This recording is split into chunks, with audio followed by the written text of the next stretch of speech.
Ονομάζομαι Αριστοτέλης Τέλης Τύπας. Εργάζομαι ως καθηγητής πανεπιστημίου στο Πανεπιστήμιο Αθηνών. Ζω οικογενειακά στοιχείο, όπου και μεγαλώνω τα παιδιά μου μαζί με τη σύζυγό μου, την Ιουλία Χαλιουρή, αιματολόγο γιατρό και διευθύντρια του τμήματος αιμοδοσίας του νοσοκομείου της Χίου. Το αντικείμενο που μελετώ και διδάσκω, που είναι και αυτό που με ενδιαφέρει να υλοποιηθεί με τη συμμετοχή μου στην πολιτική, είναι πώς να σχεδιάζεται και να χρησιμοποιείται η τεχνολογία ώστε να κάνει τη ζωή καλύτερη για όλους. Να ενώνει και όχι να διαχωρίζει σε ακόμη πιο πλούσιους και σε ακόμη πιο φτωχούς. Να κάνει τους μισθούς μεγαλύτερους, όπως για πολλούς εργαζόμενους στην Ευρώπη, όχι να κάνει τους μισθούς στην Ευρώπη μισθούς πείνας της Κίνας. Γιατί ο ΣΥΡΙΖΑ είναι υπέρ της Ευρώπης, ενώ η Νέα Δημοκρατία είναι υπέρ του να γίνει η Ευρώπη Κίνα.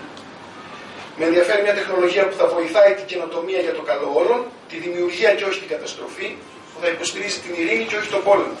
Θα υποστηρίζει ένα νέο ή μεγαλύτερο άνθρωπο που έχει μια καινοτόμα ιδέα για το καλό του δημοσίου συμφέροντος, μια τοπική επιχείρηση, ένα συνεταιρισμό.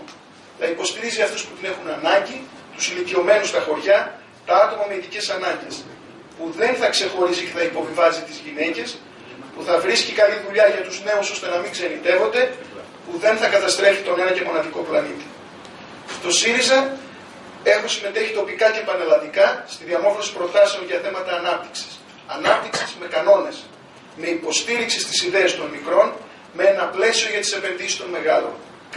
Κανόνες για όλους. Για ένα καλύτερο δημόσιο, αναβαθμισμένο, που θα υποστηρίζει την καινοτομία για τις ανάγκες των πολλών, με δημιουργικότητα, συνεργασία.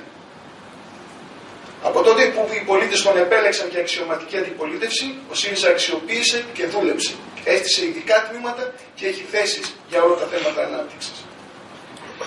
Ένας ναυτικός που τον τρώει η θάλασσα, που έχει πληρώσει φόρους, δεν θα έπρεπε να ανησυχεί αν η οικογένεια πίσω στοιχείο έχει υποδομές.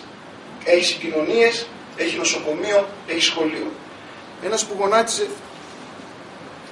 που γονάτιζε όλη του τη ζωή για να καλλιεργήσει το μαστίχι, δεν θα πρέπει ως ηλικιωμένος να μην τρέμει η ψυχή του.